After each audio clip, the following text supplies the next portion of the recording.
Okay. Picture it. It's August 2000. It's one of the hottest days of the summer, too hot to go play outside. I'm at my aunt and uncle's house, so since we can't go outside, my aunt decides to pull out her scrapbooking materials. Scissors, paper, pictures, ribbon, you name it, she has it. We spent the entire day working on a scrapbook for her daughter Aubrey, who was 3 years old at the time. I loved scrapbooking from that day on. Every day I spent there the rest of that summer, I would always ask, Aunt Jen, can we pull the book out? And she'd always say, sure, go ahead, you know where it is. And she let my creativity flow freely. Sadly, a year and a half later, my aunt died while giving birth to her second daughter, Abby. I felt it was my obligation to carry on my aunt's tradition of making these scrapbooks for her daughters, and I continue to do it today. The problems with scrapbooking. Most people find that the most common problems with scrapbooking are their lack of creativity, that it takes too much time, and that it's too expensive. Today I'm going to tell you some solutions and benefits to solving these problems. Iris Rubenstein, a scrapbook consultant, said people often feel that they aren't creative enough to create scrapbooks. They don't know where to start, and they often are afraid that they're not going to be good at it. That holds true in this class as well. 30% of the students here said that the reason that they don't scrapbook is they don't have enough knowledge of it, or they're afraid that they'll fail at it. Half the class also feels that scrapbooking is too expensive. The ultimate resource for scrapbookers and paper crafters say that to make a good scrapbook, it costs $100 to $300 depending on the materials you use and the number of pages in the book. So who has the time, right? I know as college students we have really busy schedules and people feel that they don't have the time to make a scrapbook, right? Scrapbooking does take a lot of time, but today I'm going to tell you some innovative ways that you can fit a scrapbook into our busy schedules. Scrapbooking solutions for creativity. How do you know if you're good at it unless you never try? The ultimate resource book for scrapbookers and paper crafters says, everyone is creative, they just need to find their own style. I think that it's better to try and put a picture creatively in a scrapbook than leaving them hidden under your bed in a box, or like most of you, especially Kyle, keeping them on a camera chip. 6 of the girls in this class say that the most common place that they put their pictures is on their wall. Why not use some of that creativity and time to try and make a scrapbook? Solutions for time. No one said it had to be completed in one day. Work at your own pace.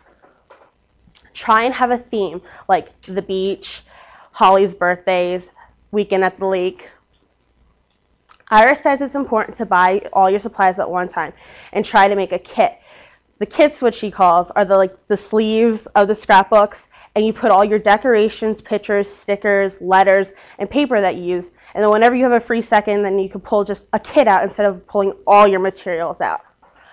However, if you're the type that likes to keep all your materials out, she said it's really important to have a designated workstation because you're spending half your time putting your materials away and pulling them out. Janice, a worker at AC Moore, says that the new themes, stickers, and letter packs also help to save a lot of time. The expensive part. I'm a college student myself, and I know I don't near have the budget to create a $300 scrapbook. However, I did for this class. So here are some innovative ways to try and cut the cost. The price to make scrapbooks has been cut, though, nearly in half since the mid-90s when scrapbooking became the new craze. Melissa said that try and buy the 100-piece scrapbooking kits at Michael's. They're only 20 bucks. And I'm just going to show you them real quick. They have kits for every type of thing, sports, beach, and there's like hundreds of them on here. Valentine's Day, Girl Scouts, you name it, they have a kit for it. Oh, it's going to go back to that. Great. Sorry. Also, a big thing is check for sales. I personally use a website out of North Carolina, and they always have materials on sales. And it's actually cheaper for me to ship the materials from North Carolina than it is to go to like Michael's or AC Moore. But even the book that I got to use to put our scrapbook in It only cost me $3.50, and it was regularly $19.99.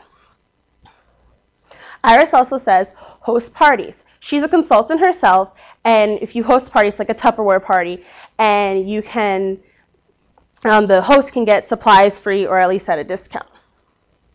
The best advice that she gave me, and this is something that I'm going to start doing myself, is share supplies with your friends. I don't know why I never thought of it, but why should you spend all the money to buy the scissors, the markers, the paper, when you could just split the bill with your friends? Hallmark also now has online scrapbooks. It's software that you download, and then you can just keep reusing the same supplies because it's just on a web page, and it's a fast and easy way for your family members to view your scrapbook.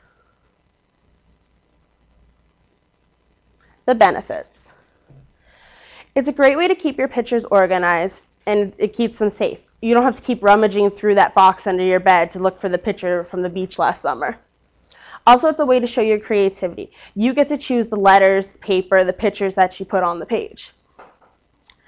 And it's also, I feel, the most creative way to keep the past alive. Could you imagine if you had a book with all your grandmother's pictures in it, with words and decorations? It's like almost telling her story for her. And it's a great thing to pass down from generation to generation. Conclusion. In conclusion, it's an innovative way to display photos, keep your memories alive, and show your creative side. For me personally, it's a way that I get to stay connected to my aunt after her death.